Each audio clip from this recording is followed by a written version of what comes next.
আসসালামু আলাইকুম সম্মানিত চাকরি প্রার্থী ভাই বোনেরা, সকলে কেমন আছেন? আশা করি আলহামদুলিল্লাহ সকলে ভালো আছেন। আমিও আপনাদের আলহামদুলিল্লাহ ভালো আছি। আমরা ইতিমধ্যে 11টি ক্লাস করেছি। আজকে আমাদের 12 নম্বর ক্লাস অনুষ্ঠিত হবে ইনশাল্লাহ। আমরা সূরা বাকারার উপর গুরুত্বপূর্ণ সংক্ষিপ্ত প্রশ্ন এবং এমসিকিউ আলোচনা করেছি এবং সূরা আল ইমরানের উপর গুরুত্বপূর্ণ সংক্ষিপ্ত প্রশ্নগুলো আলোচনা করেছি। আজকে আমরা আমাদের সূরা আল ইমরানের উপর এমসিকিউ আলোচনা শুরু করব ইনশাল্লাহ। পর্যায়ক্রমে আমরা সূরা আল ইমরানের এমসিকিউগুলো আলোচনা করব। তাহলে আমরা আমাদের ক্লাসে চলে যাই। 19তম শিক্ষক নিবন্ধন প্রস্তুত অনলাইন কোর্স সহকারী শিক্ষক ইসলাম শিক্ষা লেকচার 12। আমাদের আজকে 12 নম্বর ক্লাস অনুষ্ঠিত হবে ইনশাল্লাহ। সূরা আল ইমরান গুরুত্বপূর্ণ এমসিকিউ প্রশ্ন। যেহেতু আমরা ইতিমধ্যে গুরুত্বপূর্ণ সংক্ষিপ্ত প্রশ্ন আলোচনা করেছি, আজকে আমরা এমসিকিউ শুরু করব ইনশাল্লাহ। আমাদের আজকের 12 নম্বর লেকচারের প্রথম প্রশ্ন হলো, সূরা আল ইমরান কোরআনের কততম সূরা? আমরা জানি যে কোরআনের মধ্যে 114টি সূরা রয়েছে। তার মধ্যে প্রথম সূরা হলো সূরা আল ফাত, দ্বিতীয় সূরা হলো সূরা আল বাকারা এবং তৃতীয় সূরা হলো সূরা আল ইমরান।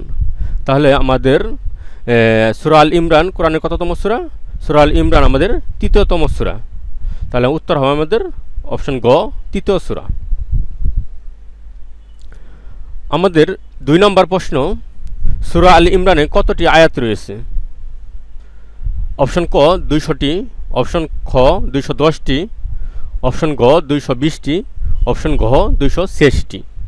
আমাদের উত্তর হবে অপশন ক 200টি। আমরা জানি কোরআনের মধ্যে 6666টি মতান্তর আছে, 6236টি আয়াত রয়েছে। তার মধ্যে সূরা আল ইমরানের মধ্যে আয়াত রয়েছে 200টি। তাহলে আমাদের উত্তর হবে অপশন ক 200টি। আমাদের 3 নম্বর প্রশ্ন হলো, সূরা আল ইমরানের কতটি রুকু রয়েছে? আমরা জানি সমগ্র কোরআনের মধ্যে 540টি রুকু রয়েছে। তার মধ্যে আমাদের সূরা আল ইমরানে কতটি রুকু রয়েছে তা আমরা দেখব। অপশন ক 10টি, অপশন খ 20টি, অপশন ঘ 30টি, অপশন ঘ 40টি। আমরা জানি সূরা আল ইমরানের মধ্যে 20টি রুকু রয়েছে। তাহলে আমাদের উত্তর হবে অপশন খ 20টি। 4 নম্বর প্রশ্ন আমাদের, সূরা আল ইমরান মাক্কি নাকি মাদানী সূরা? আমরা জানি যে হিজরতের পূর্বে যে সকল সূরা নাজিল হয় সেগুলোকে বলা হয় মাক্কি সূরা, আর হিজরতের পরে যে সকল সূরা নাজিল হয় সেগুলোকে বলা হয় মাদানী সূরা। আর আমাদের সূরা আল ইমরান এই সূরাটি হিজরতের পরে নাজিল হয়, এটি দ্বিতীয় হিজরিতে নাজিল হয়, যার কারণে এই সূরাটি মাদানী সূরা। তাহলে আমাদের উত্তর হবে অপশন খ, মাদানী সূরা। আমাদের 5 নম্বর প্রশ্ন হলো, সূরা আল ইমরান কত হিজরিতে নাজিল হয়? অপশন ক দ্বিতীয় হিজরি, অপশন খ তৃতীয় হিজরি, অপশন গ চতুর্থ হিজরি, অপশন ঘ পঞ্চম হিজরি। আমাদের উত্তর হবে অপশন ক দ্বিতীয় হিজরি। তাহলে সূরা আল ইমরান নাজিল হয় দ্বিতীয় হিজরিতে। আমাদের 6 নম্বর প্রশ্ন হলো, সূরা আল ইমরান কখন নাজিল হয়? যেহেতু আমাদের দ্বিতীয় হিজরিতে নাজিল হয়, তাহলে সূরা আল ইমরান কখন নাজিল হয়? অপশন ক উহুদ যুদ্ধ সংঘটিত হওয়ার প্রাককালে। হবে না, কারণ আমরা জানি যে উহুদ যুদ্ধ সংঘটিত হয় তৃতীয় হিজরিতে। খ নম্বর খন্দক যুদ্ধ সংঘটিত হওয়ার প্রাককালে, এটাও হবে না। অপশন গ খায়বার যুদ্ধ সংঘটিত হওয়ার প্রাককালে, এটাও নয়। তাহলে আমাদের উত্তর হবে অপশন ঘ বদর যুদ্ধ সংঘটিত হওয়ার প্রাককালে। আমরা জানি যে ইসলামের প্রথম যে যুদ্ধটি সেটা হলো বদর যুদ্ধ, যেটা দ্বিতীয় হিজরিতে সংঘটিত হয় 624 খ্রিস্টাব্দে। আর যেহেতু সূরা আল ইমরান 624 খ্রিস্টাব্দে নাজিল হয়, আর এই সূরা আল ইমরানের মধ্যে এই বদর যুদ্ধের কাহিনী বর্ণনা করা হয়েছে। আল্লাহ তাআলা কিভাবে মুসলিমদেরকে সাহায্য করেন এবং মুসলিমদেরকে বিজয় দান করেন সেই বর্ণনা এই সূরা আল ইমরানের মধ্যে বর্ণনা করা হয়েছে। তাই এই সূরাটি বদর যুদ্ধ সংঘটিত হওয়ার প্রাককালে নাজিল হয়, কারণ আমরা জানি সূরা আল ইমরানের মধ্যে বদর যুদ্ধের ঘটনা বর্ণনা করা হয়েছে। তাহলে আমাদের উত্তর হবে অপশন ঘ বদর যুদ্ধ সংঘটিত হওয়ার প্রাককালে। আমাদের 7 নম্বর প্রশ্ন হলো, আল ইমরান শব্দের অর্থ কী? অপশন ক ইমরানের ছেলে, অপশন খ ইমরানের পিতা, অপশন গ ইমরানের বংশধর, অপশন ঘ ইমরানের পরিবার। আমরা জানি আল ইমরান শব্দের অর্থ হলো ইমরানের বংশধর। তাহলে আমাদের উত্তর হবে অপশন গ ইমরানের বংশধর। আমাদের 8 নম্বর প্রশ্ন হলো, ইমরান কে ছিলেন?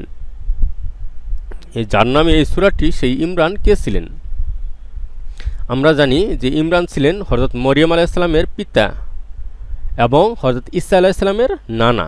তাহলে আমাদের উত্তর অপশন ক হযরত ঈসা আলাইহিস সালামের পিতা, অপশন খ হযরত ঈসা আলাইহিস সালামের নানা, অপশন গ হযরত মুসা আলাইহিস সালামের ভাই, অপশন ঘ হযরত মুসা আলাইহিস সালামের নানা। তাহলে আমাদের উত্তর হবে অপশন খ হযরত ঈসা আলাইহিস সালামের নানা। তাহলে আমরা জানি ইমরান ছিলেন হযরত মরিয়ম আলাইহিস সালামের পিতা এবং হযরত ঈসা আলাইহিস সালামের নানা। আমাদের ৯ নম্বর প্রশ্ন হলো আল কোরআনের দ্বিতীয় বৃহত্তম সূরা কোনটি?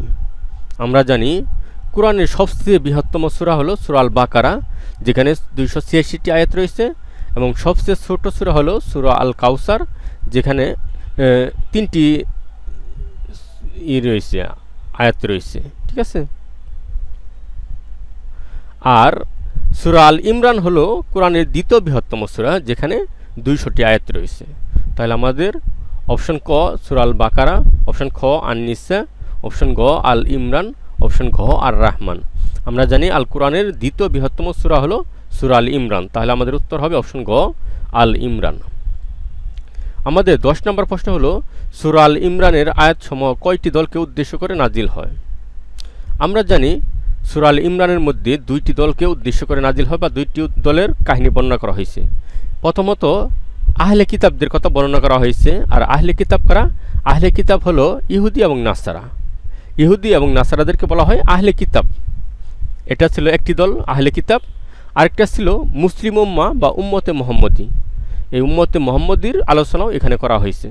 তাই এই সূরা আল ইমরান কয়টি দলকে উদ্দেশ্য করে নাজিল করা হয়েছে? সূরা আল ইমরানের আয়াতসমূহ ২টি দলকে উদ্দেশ্য করে নাজিল করা হয়েছে, আহলে কিতাব এবং উম্মতে মুহাম্মদী বা মুসলিম উম্মাহ।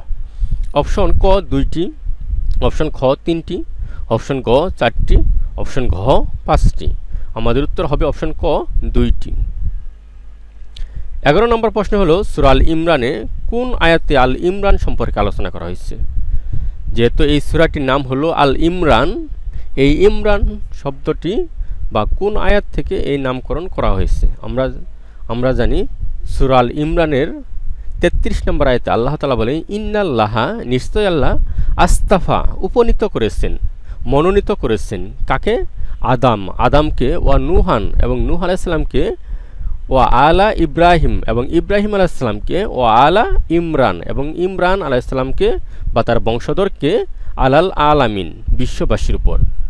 সূরা আল ইমরানের ৩৩ নম্বর আয়াতে আল্লাহ তাআলা বলেন ইন্নাল্লাহ আস্তাফা আদামা ওয়া নুহান ওয়া আলা ইব্রাহিমা ওয়া আলা ইমরানা আলাল আলামিন, যে আমি হযরত আদম আলাইহিস সালামকে এবং হযরত নূহ আলাইহিস সালামকে এবং ইব্রাহিমের বংশধরকে এবং ইমরানের বংশধরকে বিশ্ববাসীর জন্য মনোনীত করেছি। তাহলে আমরা জানি সূরা আল ইমরান কোন আয়াতে আল ইমরান সম্পর্কে আলোচনা করা হয়েছে? তাহলে সূরা আল ইমরানের ৩৩ নম্বর আয়াতে। তাহলে অপশন ক ৩০ নং আয়াতে, অপশন খ ৩১ নং আয়াতে, অপশন গ ৩২ নং আয়াতে, অপশন ঘ ৩৩ নং আয়াতে। তাহলে আমাদের